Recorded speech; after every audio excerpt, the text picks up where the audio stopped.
Fernandez, ভিটিনহা এবং João নেভেসকে নিয়ে এই ওয়ার্ল্ড কাপে সবচেয়ে স্ট্রং মিডফিল্ড হলো পর্তুগালের।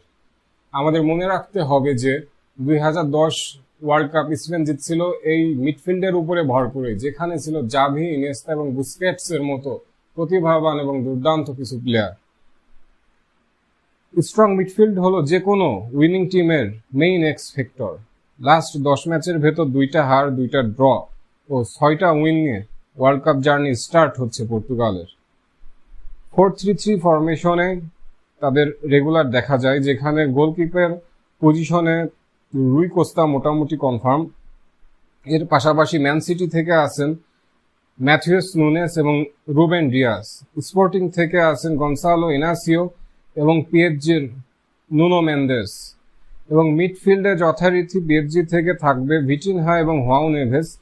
এবং ব্রুনো ফার্নান্দেজ তার রেকর্ড ব্রেকিং সিজনে, যেখানে সে 21টা অ্যাসিস্ট করছে, প্রিমিয়ার লিগের record, with 9 goals, he gonna start this World Cup in a style.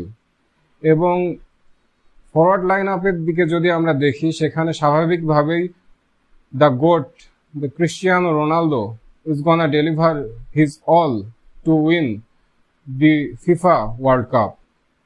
এছাড়া স্ট্রাইকিং পজিশনে, ফরওয়ার্ডিং পজিশনে আমরা দেখতে পারি এসি মিলানের রাফায়েল লিয়াও এবং ইউভেন্টাসের কনসেনসাওকে।